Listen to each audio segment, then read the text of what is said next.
Ladies and gentlemen, welcome back to Double Take with the Safety Bros.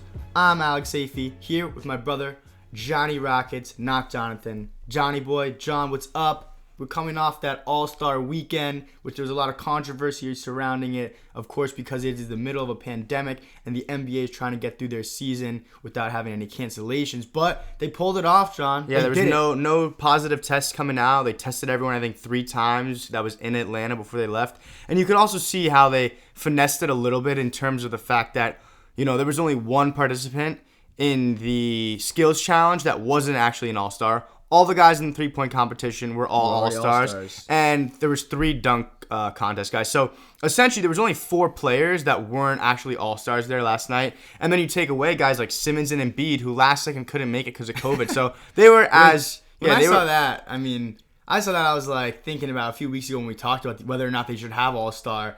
And my take was, why risk it? Why have, your 25 But they were as safe as you could have been, lucrative players and most important players and best players all on the court at the same time? Of course, thankfully they did, catch Joel Embiid and Ben Simmons, who had been exposed, what was it, John? To a barber. Their barber. They got their barber in Philly. They were getting a fresh cut right before the All-Star game. And, of course, they were exposed to COVID, so they couldn't come out, which was a big bummer, especially to Team Durant, which we'll get to in a second, Alex. But do you want to tease the rest of the show right now? Yeah, so we're going to, of course, talk a little bit about All-Star Weekend, or really All-Star Evening is what it came down to.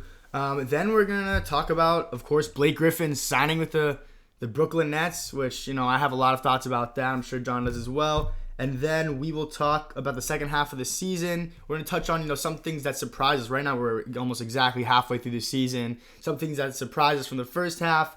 And then we'll get into a few second half predictions, including, who we think is going to win the title, as well as the MVP race. So, first off, John, why don't you just talk about All-Star? How was it last night? It was a different format. They didn't have everything spread out over the 3 days. It was one night, and it was started at what time? 5 or something? Yeah, it was 6:30 was when the skills and the three-point happened, which you missed skills, Alex. But yeah, I didn't watch it. There's really nothing much to say there. Who cares always about it. It's not always super fun. Luka, you could tell Luka wasn't even trying. He was like the headline name. They had him and Chris Paul and whatever. Sabonis ended up winning it. That was kind of whatever. But quickly, I want to talk about the draft. So, they changed the format a few years ago just because the Eastern Conference was kind of just outgunned by the West every year, and they just kept losing. So they changed the format. Now it's the 2 top vote getters, LeBron versus Kevin Durant. And every year it's LeBron and someone else. LeBron and Curry, LeBron and Giannis, LeBron and Durant. Here we are, and LeBron's teams are 4-0 now, but the draft, Alex, because it's unfair for LeBron to get the first pick. 2, because KD was injured, Tatum got replaced. But on top of it, KD was handicapped because he had to take Kyrie with his first pick. What do you mean he had to take? He had to. That's his teammate. He had to take Kyrie. Get out of here. So That's LeBron stupid. takes Giannis with the first pick, knowing that Curry will not get picked by Durant. So then LeBron starts off with Giannis and Curry and himself. It's over. 3 MVPs already. 3 multiple-time MVPs on that team already. And then, KD took Embiid. That was a dagger, and he would have, been a big force for that team. And then, of course, Team LeBron rounds out the starters with Luka, with Jokic, and then, on the first guy off the bench, Damian Lillard. So those 6 guys right there, Team the Team Durant couldn't handle it, but I think it was just the All-Star game in general, just extremely fun, just for fans to watch. Like, it's not about seeing good basketball. There's not much defense played, which last night I would argue there was actually, it seemed like at certain times some guys were being, competitive in there. Yeah. I saw Chris Paul poked out a steal that surprised me. I was like, oh wow, he's actually trying on defense there. So I think just the All-Star game in general, it's super fun, and I think it's closer to an event that not everyday basketball fans could appreciate. We had some of our friends over to watch the game, Alex, and some of our friends that aren't as big basketball fans, they don't really watch sports as much. They were watching and they can appreciate Damian Lillard pulling up from half court. They can appreciate Steph Curry, who's a smaller guy who doesn't usually dunk, getting that alley-oop dunk. They can appreciate the dunk contest, even though it wasn't as good as in years past. Yeah. But I just think the All-Star game in general, it's fun, and for people who are hating on it, I think, well, maybe you're just not as big of an NBA fan. I think it's just fun. It's not super serious. There's not big, there's not high stakes or anything, but it's a fun event. I agree, and I think it goes without saying, John, that the transition they made last year where they were gonna have the ending where you start off at a certain point and then it's 24 points from wherever. Yeah, you from add up all the leading team. Previous Yeah. points, and so there's no time anymore. There's no clock. It's just who first one to get to this, this number, which I think, of course, was gonna increase the competition, which had been a main argument against the All-Star game, or something that a problem with people had with the All-Star game is, it's not fun. There's no defense. There's no competition. Yeah, we're watching all the best guys, but it's basically layup lines. Yeah, and that's definitely something I felt in years past. There was one year where I think like Blake Griffin had 10 dunks in one quarter. It was just no one was playing defense. Right. And I think we saw that with Giannis as well. I would say that's a good segue to Giannis. 16 for 16, 3 for 3 from the arc, which that's why I think he should get MVP. I didn't really care as much for Okay, so let's talk about this now before we get into favorite moments of the night. Number 1, Giannis wins MVP, first player to shoot more than 10 shots in an All-Star game and to make 100% of those shots. Mm-hmm. And like you said, he was 16 for 16 with, I think it was 35 points. Alex, was Giannis the right player to give the MVP to? He was. I mean, because of that historic stat line, it's never been done. You have to give it to him. He also scored the most points in the game. But as far as, it's funny because the MVP, who had the most value to the game, and when you look at this game, it's about entertainment value. I think Steph Curry had the most entertainment value. Okay, that's a good point. Being a guy who, honestly, John, I can't think of in maybe a few years, I guess maybe last year, 2 years ago, the past couple years, he's had better All-Star games. But I feel like throughout the beginning of his career, he never really, you'd expect him to go off in an All-Star game, and he never really did it. And I think tonight was the night, or last night was the night where he finally, for me, lived up to his All-Star expectations. But then you look at him, and you have to give just the same amount of credit to Damian Lillard, who played 1 minute less than him, had 4 more points, but they were both 8 for 16 from 3. Yeah, and watching those two guys, the more and more that we watch these two guys play, John, even in the regular season, and then looking at the advanced stats, and I've read some articles and things like that, they're very, very, they're almost the same player. And I think their identical stat line last night is just another thing. You look at the plus minus even, they're both plus 17. Yeah. Not that matters that much, but I just think it was incredible to watch them play and kind of go, your turn, my turn, and just see at that one point of the game where they both hit half-court shots. Yeah, that was incredible. That was against the end of the first half. Unreal. Yeah, so what I'll say, I think it does feel somewhat like the All-Star Game's the opportunity for the guys who are the stars in the league that aren't really on contenders to kind of say, yeah, we're still here. We're still on this level with all the All-Stars. And I think Dame was someone, I was looking at that, and I'm like, how much do you think LeBron James cares about winning All-Star Game MVP?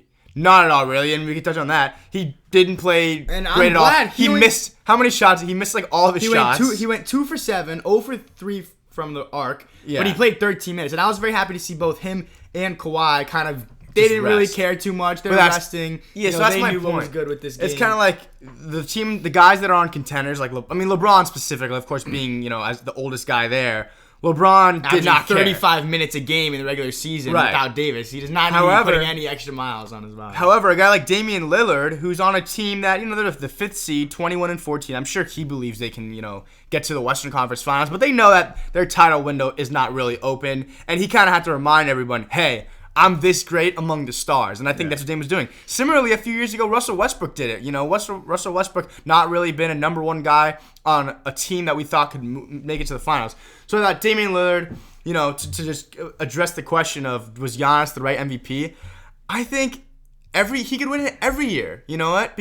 And Rudy Gobert too. You look at Rudy Gobert was dunking and kind of puffing his chest out. It's like, dude, no one's even guarding in the paint, and Joel Embiid is injured. Look silly you're not even dunking on a center. So to me, I'm like, okay, Giannis and Gobert and any other big guys or just guys that were just getting open dunks is kind of like, no. So Giannis, think about it. How many memorable shots did Giannis take?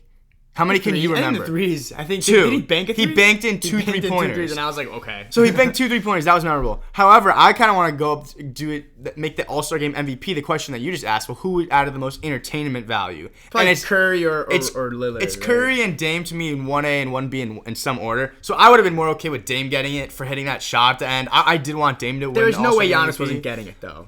Yeah, 16 for 16. But he again, also had the most points. At the end of the day, whoever scores the most points. That's a very one-dimensional way to look at it. Who had the most points? And then, but how about this? You look at those points. They were all just dunk. And it was the year Blake Griffin did that, and Blake Griffin didn't get MVP that year because he just had all open lobs that were I don't think they won that year. I think that year Kyrie ended up getting it on the other team. Maybe, anyway, yeah. Whatever. I think it was 2014. But yeah, so we can move on from that. But yeah, Giannis, I'm not so sure about it. Of course, in the end, it was fun how they split up the quarters to each, they get to donate to the charity of choice. And, of course, Team LeBron blew out Team Durant, like everyone, like we were saying, because the team was just stacked. Like Giannis said right when they released the teams. Giannis was, and, they had a video of when Giannis found out for the first time. He's like, me, LeBron, Luka, Curry. Like, oh, we're stacked. So it's over. They were stacked. It was over. Let's talk about now 3-point in the dunk contest. What'd you think about the dunk contest, especially being at halftime? I kind of did like putting it into one night. It did make it a little too long. But that was definitely my fear. I mean, they took, usually it's 4 dunkers. This time it was only 3. And the ending was a little different. It was only 1 dunk. They usually do 2 yeah. dunks in the final. Yeah, the final was only 1 dunk, which I was cool with. And looking at the names, it was Anthony Simons, Cassius Stanley, Obi Toppin. I didn't have high hopes for this, but Anthony Simons he was very impressive. That was my favorite. He got very creative with it. I think we were talking about this a little bit last night as we were watching is, 20, 30, 40 years ago in the dunk contest, these guys would kind of, like, I think Jordan dunked from the free throw line, and that was a huge deal, and it still is very impressive. Right. But then, like, his next dunk, he kind of did the same thing. And I think now more and more, because all the dunks have been, we've already seen just about every single dunk. We've seen a birthday candle, we've seen a 12-foot rim, we've seen 2 baskets next to each other. We've seen, like, every variation of a dunk, and they just have to get more and more and more creative. Which is why the one that struck me the most was the Anthony Simons one where he had that little hoop holding the ball. That was cool. And I'm like, there's no way that he's grabbing this and putting it in. No, you knew he was going to grab it. When I saw that, I was like, oof. And the judges didn't really give him that great of a score. Yeah, I thought it was better than they gave him. But I'll say this. After last year, it was going to be extremely difficult for them to give out 50 because they were just given 50 for Derrick Jones Jr. and for Aaron Gordon. Yeah. And that was... Derrick Jones Jr., Zach LaVine, Aaron Gordon, they're up with like some of the greatest dunkers ever. And again, I say greatest dunker, and this kind of goes to the point of these 3 guys that don't really play all that much being in the dunk contest. Being a great dunker does not correlate to being a great basketball player. And that's why last night I was kind of like, all right, Cassius Stanley, like, let me look up how many minutes he plays. 2.9 minutes per game he averages for the Pacers, right? We watch we consume a lot of basketball. I don't even know who this guy is, He went to Duke. He went to Duke. Sure he's a rookie. He did. He went to Duke, and he's a rookie. Same as Obi Toppin, who we knew more so coming in because he was a lottery pick with the Knicks, whatever. But still, just my point there is, like, it was kind of boring. I'm like, come on, like, Zion, Ja, like, where are you? I want to see these younger dudes. And you look back, and I'll say this, Alex, you just reached the point of, we've seen every dunk so far, 1. 2, last year was just an incredible dunk contest, and I watched the replay on NBA TV. I think it was 2 days ago, on Saturday maybe. Mm-hmm. And so I watched that, and right after they had a little kind of short documentary sort of thing about the 88 dunk contest, and it was MJ versus Dominique Wilkins. Yeah. And again, like you said, Alex, Jordan dunked from the free throw line, and then in the finals, everyone's like, oh, Dominique's dunk was so good. We don't know how Jordan's going to be able to come back. And Jordan does the same exact dunk again from the free throw line, except he stuck his tongue out this time, and, just... he dunked it a little harder, and they gave him a 50. Yeah, because you can't repeat dunks. Like exactly, that. You can't do the same exact thing. So now it's kind of like you have to keep on like upping the ante and see like, all right, like you got to have like a really good dunk in your back pocket. So when you start off with like a really really good one, then it's like I feel like that's to some extent has been some reason that maybe a guy like LeBron hasn't done it. He knows that he could do the dunk contest, and there's like. He knows that they're just going to say, oh, we've already seen this, and it's very hard to impress. So that's why when you have a guy like Cassius Stanley out there, he's not going to impress because he's just some random bum on the end of a bench. That's why we see so many times they'll use the jerseys. Anytime they get an old jersey and put it on to pay tribute to Vince Carter, Tracy McGrady, Kobe, whoever you want. And those dunks always, because that's more creativity points. They're literally saying, this dunk has been done before, but it's like shout out to those. And that was cool that you could tell Simons is a guy who's watched a lot of dunk contests and wanted to be creative and whatever. And they were like talking to Zach LaVine on the side, which I thought was hilarious because Zach LaVine now is like in this, he's in this like upper echelon. Yeah, upper echelon just dunkers ever. He's won twice and he had that incredible one last year. And there was the year he put the Space Jam MJ Jordan on and did like the between the legs from the free throw. Zach LaVine might be the greatest dunker ever. I like that. But yeah, it was all right. And again, I hope that we'll start seeing, more, at least one headline guy, one star in there, like Zion, John Morant. Why don't you want to be in the dunk I think contest? this year it definitely had to do with the fact that all those guys were playing anyway. I don't think Zion was going to run out at halftime. Not that it mattered. No, that's a fair point. We'll see next year. We'll see next year. Because I'll say this, it was 2 days ago. It's a day before the All-Star game, and I'm in my head, I'm like, wait, who's in the dunk contest? I don't even know who it is. So, yeah. And then again, Alex, 3-pointer. Steph was incredible. And, they asked him the question during the game. Reggie Miller asked him, did you pull a Larry Bird? Did you walk in and ask, who's going for second place? And Steph said something like, oh, you don't even need to. Sometimes you just walk in and they already know. And Steph was incredible. And even towards the end, his second round, he started missing those shots. And once he got to that last rack, and he needed to make I think all of them. He had to make 4 out of 5 of the last rack. Yeah. Well, so I was like, he's gonna win this. I think once he missed the third one, he had to make the next 2 to win because the money ball was the last one. It was 2 points, and he was down. He was down 1. Yeah. So making that one gave him the win over Mike Conley. But it was electric. He's the greatest shooter ever, and everyone who was late to 3-point contest wins though. Yeah.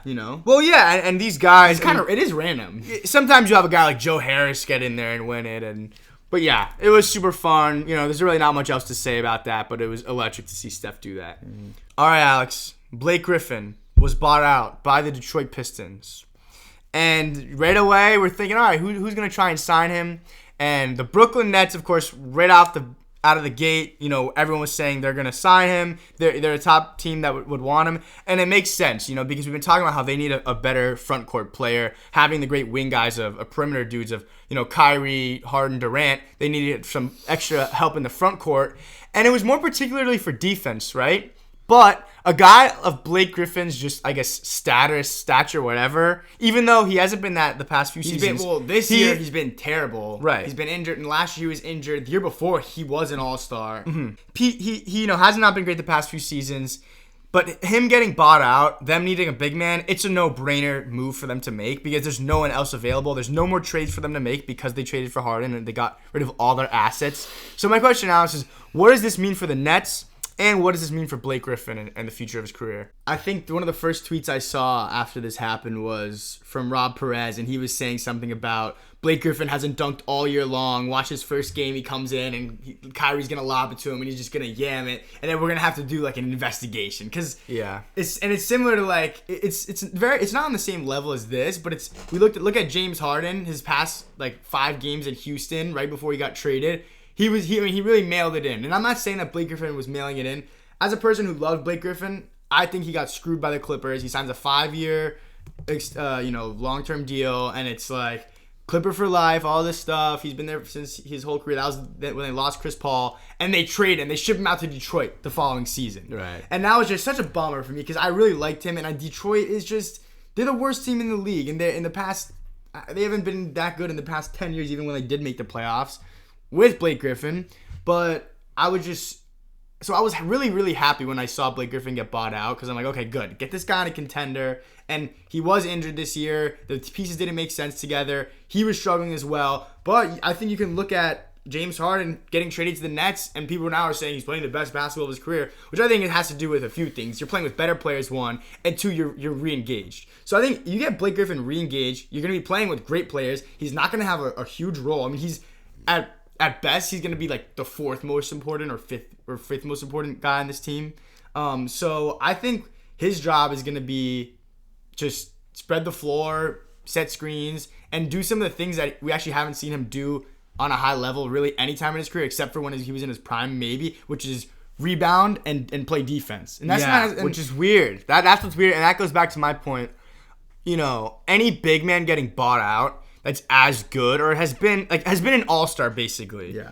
For the Nets, it's a no-brainer because you can get him for super cheap and you need that. I don't agree actually, because I think they should have been waiting for Andre Drummond. I think Andre Drummond would have been a better guy that they would want on their team. And now we're seeing reports that if he gets bought out, you don't know if he's gonna get bought out, then the Lakers will get him. And I think that would be huge for the Lakers if they get Andre Drummond. I mean, listen, he's better than Blake Griffin, I think, right now. Listen, I mean, we can't tell. And 2 seasons ago, in the 2019 season, Blake played 75 games with the Pistons, and he was an all-star. Yeah. And he was all NBA, was it second or?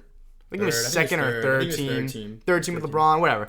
So, basically what I'm saying, yeah, I think Blake did get third, I want to say. So, with the Pistons, he was good in the 2019 season. Last year, injured, and it was a shortened season, and he only played 18 games and whatever. This season, again, you can kind of say he's in year 3 of a 5-year contract because of how the Clippers 3? screwed him over. Or no, I'm sorry. No, he's probably 4. This would be year 4. This would be year 4. So he's got 2 more seasons.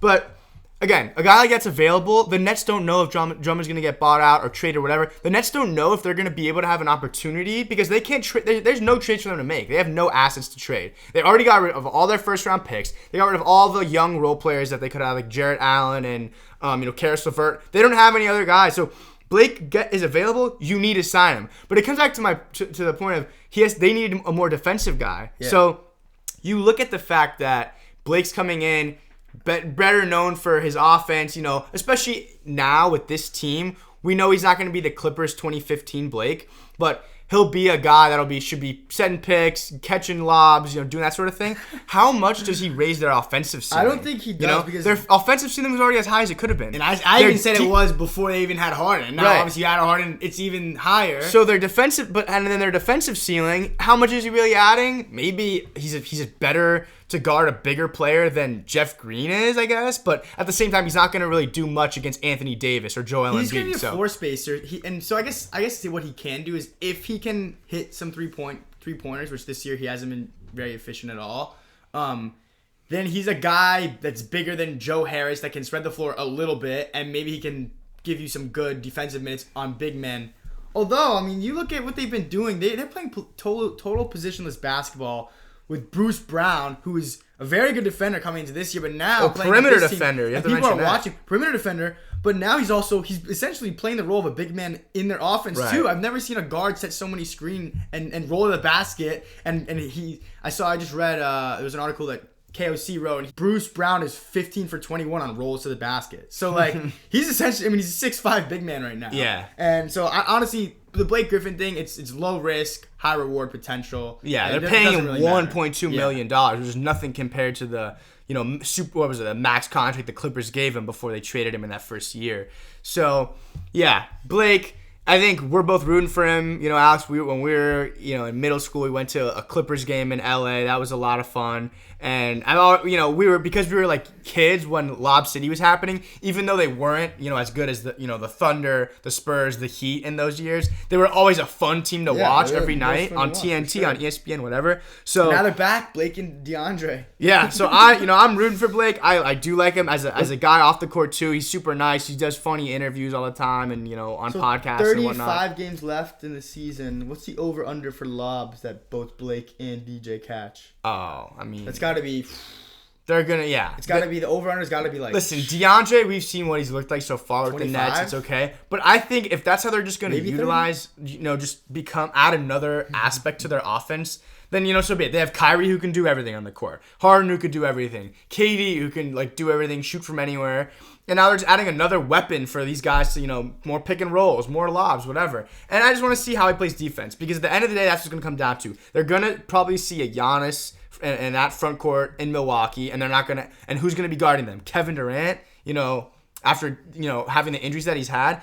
And then also Joel Embiid and Ben Simmons on the Sixers. So those are my only questions with this team still. Offensively, they looked incredible. They've been gelling really well. Harden has been – getting his assist numbers up. He's averaging 11 assists. So now just to go for it, it really is going to be on what they can do defensively. Because we've seen Kyrie's been able to play with Harden. We've seen they've answered all those questions.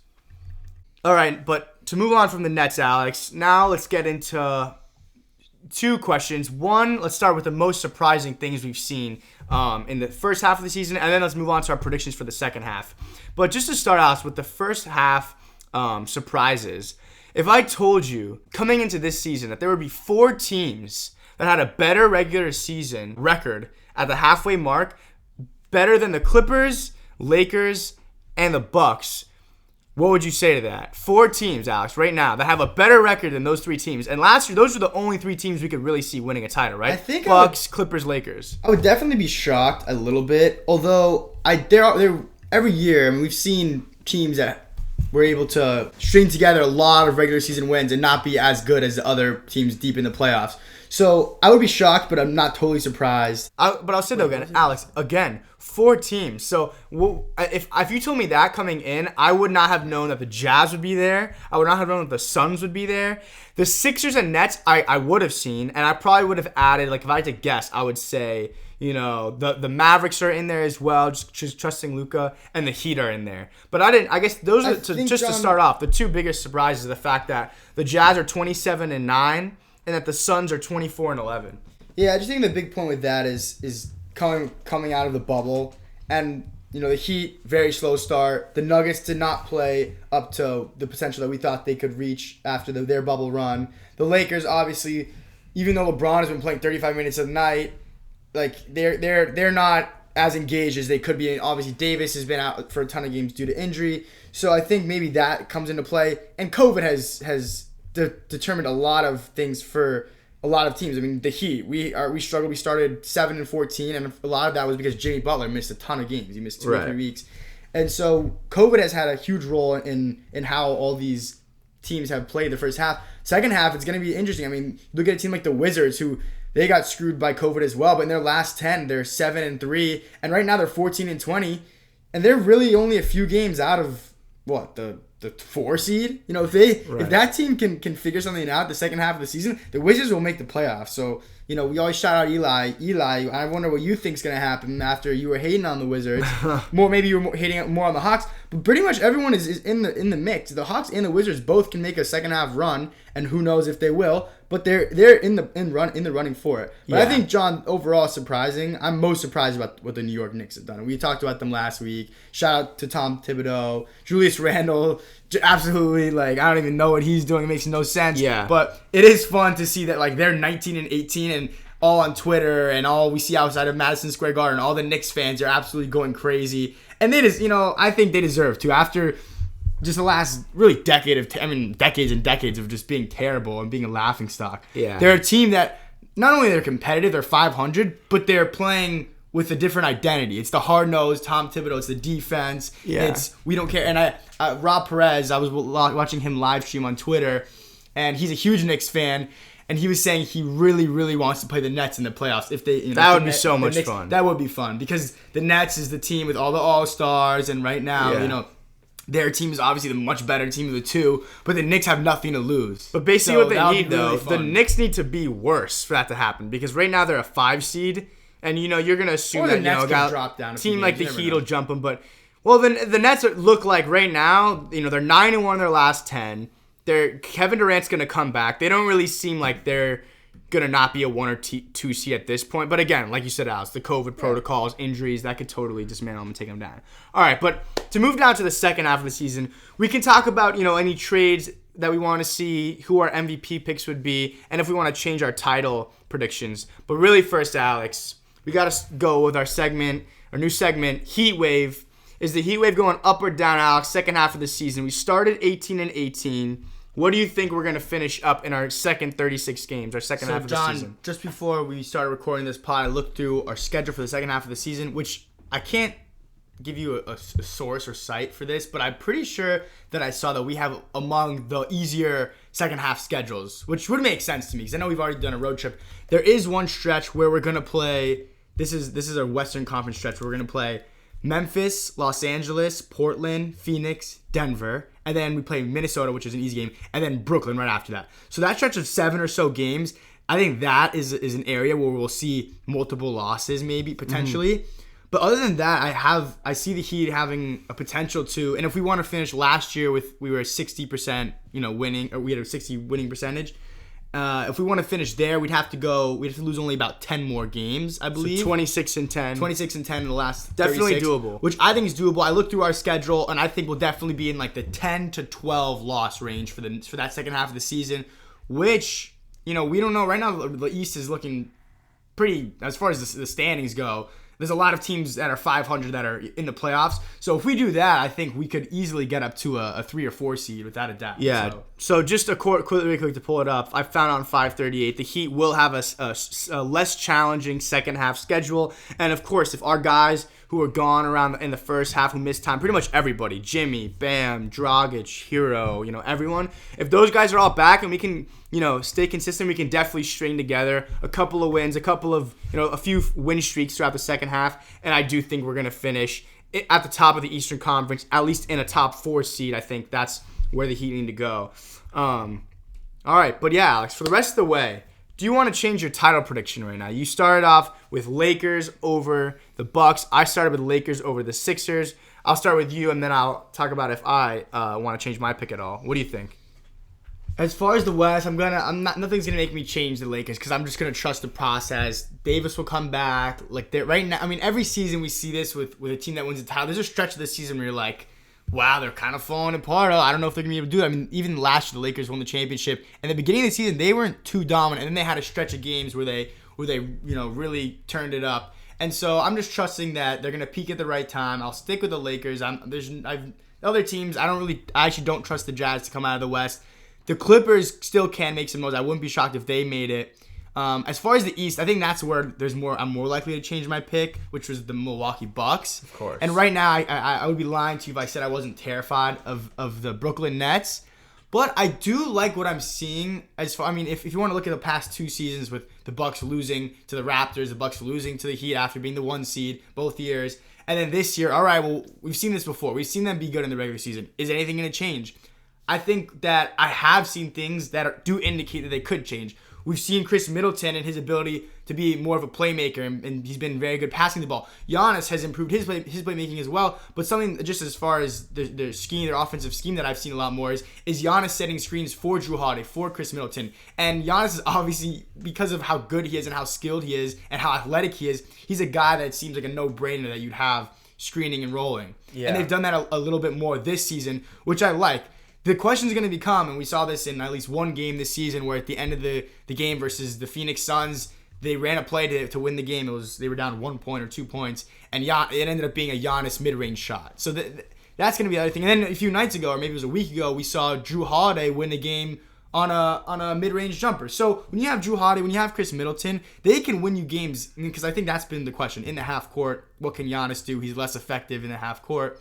But when you have those other 2 guys, I think it's just going to come down to who ends up shooting the last shot, or who ends up, maybe it's a coaching thing. And I think they've been trying different things this season. So right now, I don't like to change where I started in the season. I'm just going to stick with my picks. And obviously, I'd be lying if I told you then I wouldn't feel. I don't want to change my pick to the Nets just because they got all the shiny new toys. Is what I'm saying. So you rate, but that means, Alex, right now you have to justify how you think they're going to stay in a 7-game series with the Nets. You don't think that's a 4-1 for the Nets? You think that's like a 7-game series? That's what you think? Yeah, I agree. I think it goes 7, and I think the Bucks will pull it out. I do. At some point, I can't ignore how poor their defense is. I know they've been a little bit better over their win streak. But Alex, you can say the same about the Bucks right now. The Bucks, let me pull it. I trust their defense more. They've been a top defensive team the past few years, and they still have the personnel to make stops. I think right now with my fear with the Bucks, or my worry with the Bucks, is their depth. But once you get into the playoffs, you only really need 8 guys. And when you have those 8 guys, and if 3 of their 8 guys are Giannis, Holiday, and Middleton, and Brook Lopez in the paint, those are guys who can play very good defense. So I trust their defense more than I'll trust the Nets. And I guess one more thing, KD's been out for a little bit. We've seen Kyrie miss games.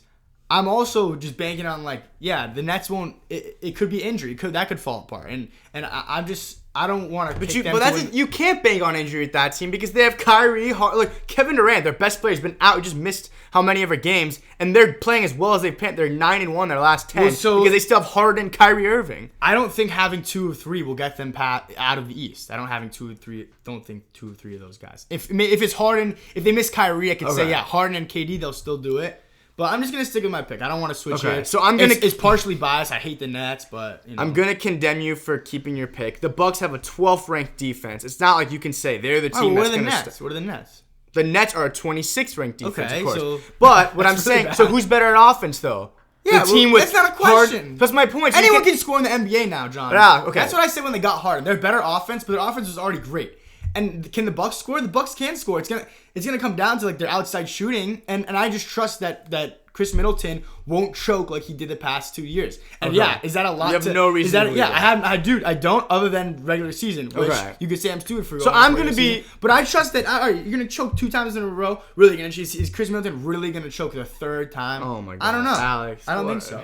This is like what we saw with the Raptors all throughout the 2014, 15, 16, like every year. But they were going up against LeBron, dude. But still, no, not every year. There was the year they choked the Nets. The first. Okay, whatever. I'm just gonna and you know, Alex, the Bucks are gonna be going up against, just as good team like the Sixers, better teams than that's the gonna be a fun 2018 matchup. Cavaliers. I would love to see Sixers. All right, Sixers. So I'll get to my pick. That was my pick, the Sixers, right? Yeah. And I'm a little more methodical than you. I'm gonna sit here today and say, listen, the Sixers have a top 5 defense, a defensive rating. Okay. So they're going to be at the top of that. They're also obviously a very good offensive team with Joel Embiid averaging 30 points, having the best statistical season as a center since Shaquille O'Neal, right?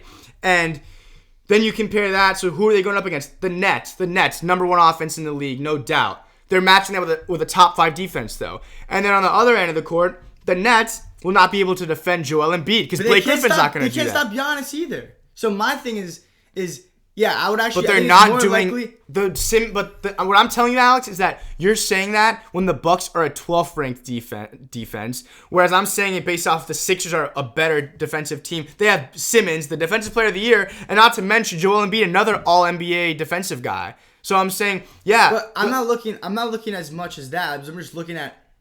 It don't matter about how good the Bucks defense is. It doesn't matter how good the Sixers defense is. The Nets are going to get buckets regardless. Who's going to be able to score more? Yeah, Joel Embiid's going to be unstoppable. I agree. I think Giannis will also be unstoppable. Then it comes down to the other 2 guys, Ben Simmons and Tobias Harris, or Jrue Holiday and Chris Middleton. The last time Jrue Holiday was in the playoffs, he balled out. He gave Damian Lillard hell playing defense on Damian Lillard. So now he's going to be able to do that against either Kyrie or Harden. Alex? That was 2018. Come on. And he had a game where I think he dropped 40. 3 years ago. So I think Jrue Holiday, and he's also got something to prove. He's hungry. So I really like the addition of Jrue Holiday with that team in the playoffs because that's the thing. That's the main thing. The main way they're different from last year. And I trust Chris Middleton as well. All right, enough talking about the Bucks. So whatever. Back to my point. The Sixers, like you said, Alex, you don't want to justify switching your pick. However, here I'm going to say, listen, Sixers Nets conference finals, I'm going to see that go 7. And if I had to bet my life on it, no, I'm probably going to stick. I'm going to not stick with my pick, and I'm going to choose the Nets. That's how the Nets look right now. I could still see the Sixers doing it. So for right now, I am partially abandoning my Sixers pick, saying that that's going to go 7. And yes, gun to my head, I'm picking the Nets. Well, if you had a gun to your head, Alex, I know you're not sticking with Giannis and Chris Middleton in the playoffs, okay, after what we saw the past 2 years. So I'm saying, right, but are you choosing your pick? I'm just going to stick with my guns, and guess what? I'm going to remember you said that, and if the Sixers do win, I'm going to say, well, you jumped ship and you it's a partial. And when the Bucks, it is a partial ship jump. You know what? I still believe in the Sixers. With the University of Virginia Cavaliers, I picked them to win it all. Dude, they lost in the first round. Do not compare college basketball. The following season, I said, you know what? I'm sticking with it. They're going to win it this year. I don't care. And they did it. And they proved me right. And so the same with the Bucks. The Bucks are going to win it this year. They're going to win the East this year. The Bucks are not even going to be able to. Lakers. The Bucks. You think the Bucks can beat the Nets? They're not going to be able to beat the Sixers. Who knows? Or the Heat. Imagine they get the Heat in the first round in a 4-5 matchup or something like that. Yeah. Now you're really thinking. You're questioning that. All right, pick. but I'm not going to just go off of matchups. I think I already said it. I think they're more likely to lose to the Sixers than lose to the Nets. So. All right. Maybe that's why I'm dumb. But guess what? I'm gonna stick with that. So at least you're acknowledging that you're dumb one way or another for having the Bucks or Sixers. Okay, and then to go to address the West, the Lakers. I'm sticking with them just because of injuries. If AD is injured for the rest of the season, then no, I'm not gonna stick with the Lakers. But for now, we're gonna assume AD's healthy, and we're gonna assume that the Jazz are gonna teeter off a little and just get a little more figured out towards the second half of the season, especially in the playoffs, where that team they'll be playing the same exact team, for a 7-game series instead of just blowing out every other team in the regular season. So right now, if I had to change it in the West, I would probably lean towards the Jazz because of how good their ball moving threes have looked, all that. But I'm sticking with the Lakers if Anthony Davis is healthy. The Jazz haven't really given us any real reasons. I mean, it's just the regular season. But they've been insane. They've been nuts. You know. So it's nothing to scoff at. To what being 29 no and doubt. 7. They're very impressive, and I hope they make it to the Western Conference Finals. But I don't think they'll make it any further. So let's look at John MVP for the regular season right now for the rest of the season. And I think most people would agree right now that the front runner is Joel Embiid. Between his stat line, between the Sixers' success, I think that's the reason why he is pretty much. I would say he's not head and shoulders above everyone else, but he's got a solid lead over the next guy. You know who does disagree though, Alex, is we've been using the MVP award tracker on Basketball Reference. Who's on there? They have 2 players above Joel Embiid Is right it now. Jokic and Damian? It's not Damian. It's Jokic is 1. They have him with a 46% probability to win it. Wow. Which, of course, it's just a bunch of numbers that they're plugging in. Yeah, it's all an algorithm. Based on analysis from previous seasons and previous winners. They're Who's the saying other that guy? Jokic has the closest. Who's the other guy? Do you have any last? Steph Curry, other guesses? LeBron? James Harden, who's averaging 25 points, 11.1 assists, and 7.8 rebounds. So I think just hard if to you look at dispute the that. human bias, I don't think he's gonna get enough votes to win it. If the Nuggets can get into a top 3 seed, I actually wouldn't be shocked if Jokic got it, even though I think right now I really do think Embiid has a solid lead over everyone. But Jokic's stat line is very, very impossible to ignore. And then their past 10 games or past like 12 games, I think Jamal Murray is averaging like over 25 points and like 47 from the 3. So Jamal Murray's coming around. He's playing more like he did in the bubble. And if he can play like that consistently, then that team is going to be as good as we saw them in the playoffs coming back from 3-1 deficits. It's an extremely dangerous team. So if they can get up to the top of the West, I could see Jokic getting it, and maybe the Sixers have a relatively come back to earth a little bit, which I don't predict that happening. Yeah.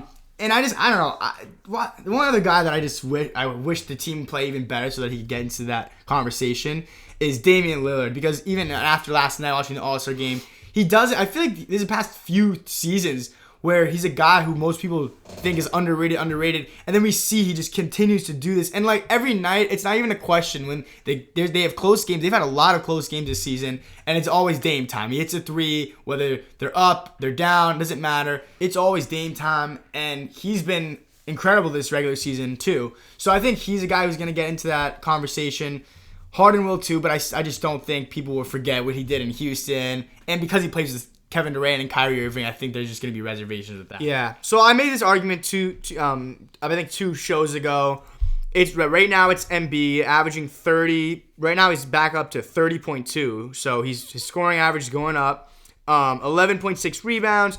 The assists, the shooting numbers, the defense that he brings, the fact that the Sixers are the number 1 team in the Eastern Conference right now. If he stays healthy, I think it's his to lose because of narrative, because of the fact that he's on the best team in the East, because he has a stat line that you can look at and say no one's done this in the past 2 years. I think that's more than ever. That's what you need. Jokic is doing something similar. Close, Giannis is close, and that's why Giannis can get in there. But again, back-to-back MVPs, people are having some Giannis fatigue. Also. Same thing, and then with Harden as well. You can look at Harden and say, well, look he's got 25 and 11 assists. He's looking great. But yes, again, people don't like him for what he did to Houston at the beginning of the season, and also the fact that he's playing with Kevin Durant and Kyrie Irving. So I think Embiid also is going to have the edge in the, who are you playing with category. Yeah. Jokic can win it. I think it's between Jokic and Embiid. Jokic can win it to me if they can get into a top 4 seed. After Russell Westbrook got the MVP from averaging a triple-double, and they were a 6 seed, I think everyone's just going to look at it now and say, no, you have to be on a better winning team. So I think Jokic has to get at least, I want to say, a top 5 seed in the Western Conference because the West is so tough. But right now, to me, yeah, it's Embiid. But I think this is as wide open of a race as we've seen. I totally agree. In a long time. Jokic, Harden, Embiid, Giannis, Dame, even LeBron. Like those, and even Luka. Let's say Luka. Steph. Luka makes a late run. And Steph. Any of these guys, I think you see a second half. We can see a world in which the second half of the season plays out, and any of those. I would not be surprised can win it if it was Jokic, Embiid, Giannis, Dame, LeBron, Luka. That's 6. I would be kind of surprised if Harden, but Harden again on the MVP. I know. I would be less surprised if it was Harden over Luka.